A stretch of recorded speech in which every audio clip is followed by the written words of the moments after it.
Assalamualaikum warahmatullahi wabarakatuh. Anak-anakku, marilah kita mulai pelajaran dengan membaca basmalah. Bismillahirrahmanirrahim. Pada pertemuan kali ini kita membahas materi relasi dan fungsi. Apa itu relasi dan fungsi? Arti kata relasi itu sendiri adalah hubungan.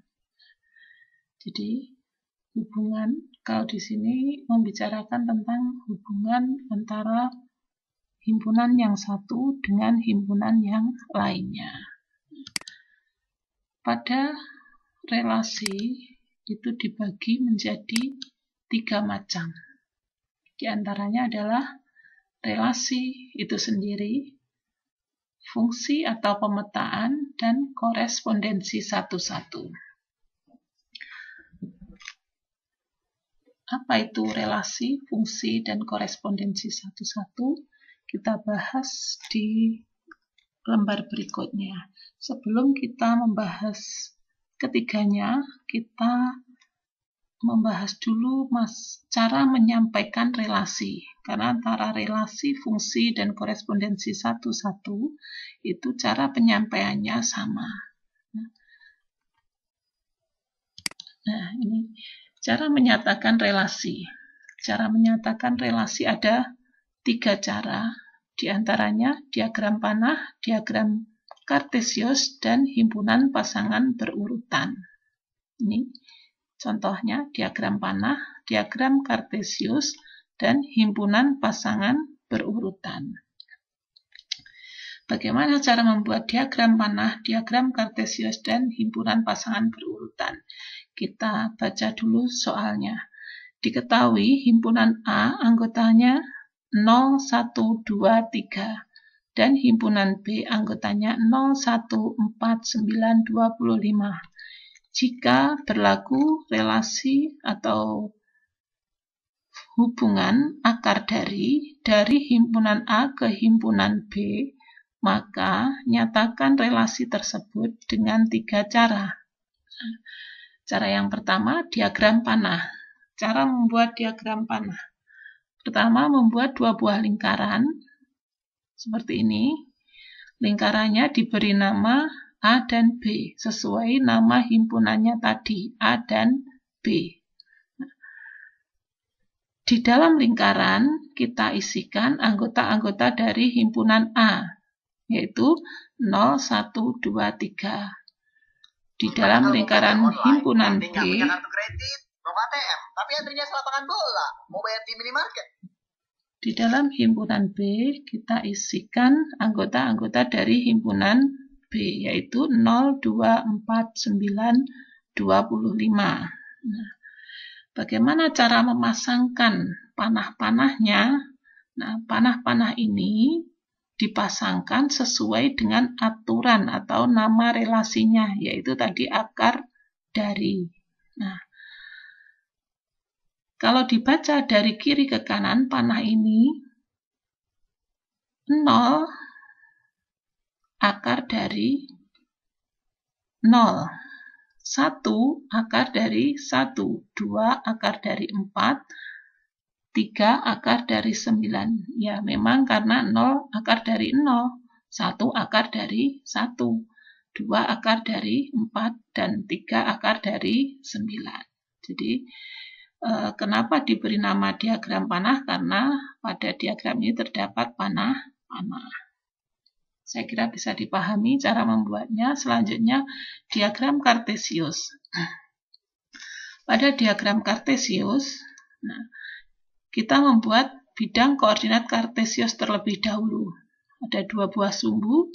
Nah, sumbunya kalau biasanya diberi nama X dan Y, di sini diberi nama sumbu A dan sumbu B, sama dengan himpunannya tadi. Nah, pada sumbu A dimasukkan angka-angka anggota dari himpunan A, dan pada sumbu B dimasukkan angka-angka anggota dari himpunan B. Nah, cara memasangkan atau menjelaskan relasinya di mana? Nah, relasinya adalah terletak pada titik-titik tebal ini. Nah, menentukan titik-titik tebal ini tidak sembarangan, harus sesuai dengan aturannya tadi. Nah, kalau tadi 0 akar dari 0. Jadi di sini titik ini di pusat koordinat ini menunjukkan hubungan antara 0 dengan 0. Jadi 1 karena 0 dan 0 letaknya jadi 1. Nah, selanjutnya 1 pasangannya adalah 1 atau 1 akar dari 1. Titik ini dibaca seperti itu ya.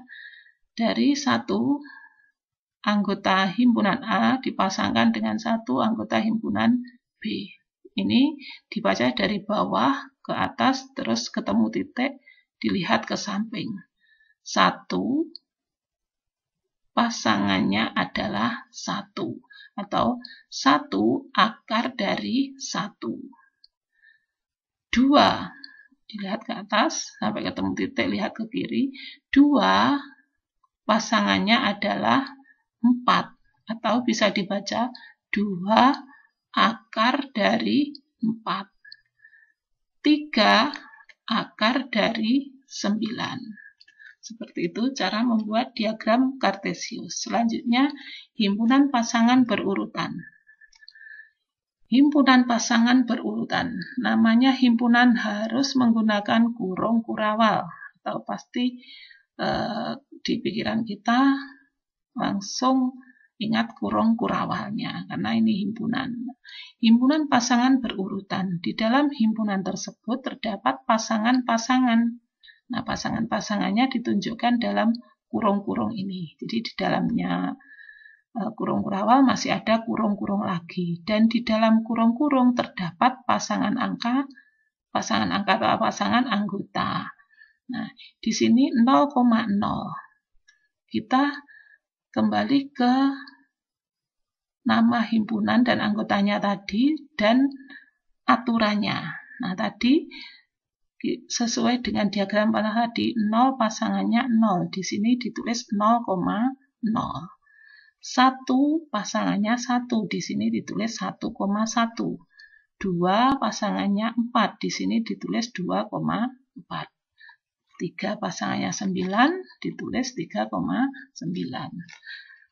Kenapa dikatakan berurutan? Dikatakan berurutan karena yang di depan ini sebelum tanda koma itu anggota dari himpunan A, atau yang di depan kalau pada diagram panah. Sedangkan yang di belakang itu adalah anggota himpunan B, dan itu selalu seperti itu. Ini 1,1 berarti 1 yang depan anggota A, 1 yang belakang anggota B. 2,4 berarti 2 itu anggota A, 4 anggota B. 3,9, 3 anggota A, dan 9 anggota dari B. Saya kira bisa dipahami. Ya. Selanjutnya kita membahas kembali ke materi relasi fungsi itu sendiri. Ya. Kita akan pelajari apa itu relasi fungsi dan korespondensi satu-satu berikut dengan contoh soalnya, dan kita bisa melihat ciri-cirinya pada diagram panah, diagram kartesius, dan himpunan pasangan berurutan. Cara membuat diagram panah, diagram kartesius, dan himpunan pasangan berurutan sama dengan cara menyatakannya tadi, ya. Nah, di sini yang kita pelajari adalah ciri-cirinya. Nah, pada relasi, kita pahami dulu artinya relasi itu apa. Relasi adalah aturan yang memasangkan atau menghubungkan anggota-anggota himpunan yang satu dengan anggota himpunan yang lainnya. Jadi, relasi itu aturan yang memasangkan. Jadi, kita memasangkan anggota dari himpunan A dan himpunan B itu harus melalui aturan. Nah, aturannya apa? Ya bermacam-macam tergantung soalnya. Di sini kita ada contoh berupa kalimat-kalimat. Rizka gemar berolahraga badminton dan renang. Dimas gemar berolahraga sepak bola dan seterusnya. Reni gemar berolahraga basket dan badminton. Kalau dilihat pada kalimat-kalimat ini semua terdapat kata-kata gemar berolahraga, gemar berolahraga. Nah, di sini kita bisa mengambil kesimpulan nama relasinya adalah gemar berolahraga. Jadi pada diagram panah ini, panahnya bisa kita baca dengan gemar berolahraga. Rizka gemar berolahraga badminton. Di sini Rizka panahnya juga menuju ke renang, maka bisa dibaca Rizka gemar berolahraga renang.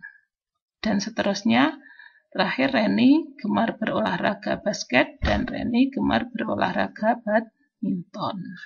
Nah, di sini kita melihat diagram panahnya semua memiliki pasangan ya, dan pasangannya ada yang lebih dari satu. Jadi tidak masalah, yang penting pasangan-pasangan atau panah-panahnya ini tadi cara memasangkannya sudah sesuai dengan aturan. Nah, untuk ciri-ciri relasi pada diagram Kartesius kita bisa melihatnya dari nama-nama anggota himpunan A, kita lihat ke atas. Nah, di sini terdiri dari 2 titik. Di sini 1, di sini 1. Ini Dira ke atas dilihat ada 2 titik, Reni ada 2 titik. Nggak masalah, yang penting ini tadi sudah sesuai dengan aturan. Nah, untuk untuk himpunan pasangan berurutannya menyesuaikan. Jadi kalau tadi Rizka panahnya ke badminton dan renang, ya ditulis Rizka, badminton, Rizka, renang. Dimas panahnya menuju ke sepak bola, berarti Dimas, sepak bola, dan seterusnya. Jadi baik yang di depan maupun yang di belakang di sini bebas memiliki pasangan. Yang penting pasangannya itu sesuai dengan aturan atau nama relasinya. Seperti itu ciri-ciri dari relasi. Saya kira bisa dipahami ya. Selanjutnya fungsi atau pemetaan. Fungsi atau pemetaan adalah suatu relasi khusus yang memasangkan setiap anggota domain atau daerah asal. Ingat, setiap ya, jadi setiap itu bisa dikatakan semuanya. Jadi semua dari anggota daerah asal atau domain memiliki pasangan dengan tepat satu pada anggota kodomain atau daerah kawan. Nah, yang mana atau domain dan yang mana kodomain. Nah, domain itu kalau pada diagram panah itu yang di depan. Ya, yang di depan namanya domain, sedangkan yang di belakang ini kodomain. Sesuai dengan aturannya tadi, setiap anggota domain, jadi semua anggota domain memiliki pasangan dengan tepat satu, jadi pasangannya hanya satu pada anggota kodomain. Bisa dilihat diagram panahnya ini. Nah, diagram panah ini menunjukkan semua anggota K memiliki pasangan. Buktinya semua memiliki panah. Dan panahnya hanya ada satu. Nah, ini ciri-ciri dari fungsi atau pemetaan. Kalau bagaimana cara membuat diagram panahnya, cara membuat diagram Kartesius, dan himpunan pasangan berurutan sama dengan cara menyatakan tadi. Ini contoh soalnya, dan cara membuatnya sama dengan tadi. Yang penting kita memasang-masangkannya sudah sesuai dengan aturan. Yang kita bicarakan atau kita pelajari di sini adalah ciri-ciri dari fungsi itu. Jadi pada diagram panah, semuanya yang di depan ini memiliki panah, tapi panahnya hanya satu. Arahnya kemana? Bebas. Arahnya bebas, yang penting yang di depan saja. Semua memiliki panah, panahnya hanya satu. Nah, kalau pada diagram Kartesius, bagaimana melihat atau memahami bahwa itu fungsi? Caranya adalah dilihat pada sumbu datar, atau di sini adalah himpunan A. pada sumbu datar ini kita lihat masing-masing anggotanya, contohnya di sini 2. 2 kita lihat ke atas. Nah, kita hanya menemukan satu titik. Berikutnya, anggota A berikutnya, kita lihat ke atas, hanya menemukan satu titik. Ke atas menemukan satu titik, ya. Ke atas juga menemukan satu titik.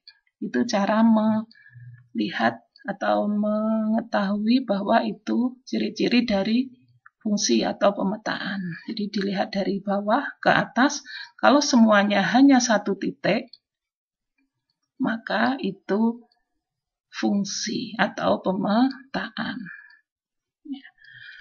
Sedangkan pada himpunan pasangan berurutan, ciri-ciri dari fungsi adalah kita lihat bilangan-bilangan yang di depan atau anggota-anggota yang di depan dari pasangan-pasangan yang ada. Di sini 2,3, 3,9, 4,4, 5,25. Nah, yang di depan di sini tidak ada angka yang berulang. Ya, yang di depan bisa dilihat 2, 3, 4, 5. Tidak ada yang sama kan? Jadi itu ciri-ciri dari fungsi. Ya, saya ulangi. Pada diagram panah, yang penting yang di depan ini semuanya memiliki pasangan atau memiliki panah, dan panahnya hanya satu. Kalau pada diagram kartesius, dilihat pada sumbu bawah atau sumbu datar, masing-masing anggota dilihat, dicek ke atas. Kalau titiknya hanya satu semua, berarti itu fungsi atau pemetaan. Pada himpunan pasangan berurutan, dilihat anggotanya yang di depan. Kalau semuanya berbeda, berarti itu adalah fungsi. Saya kira bisa dipahami itu ciri-ciri dari fungsi. Selanjutnya, korespondensi 1-1.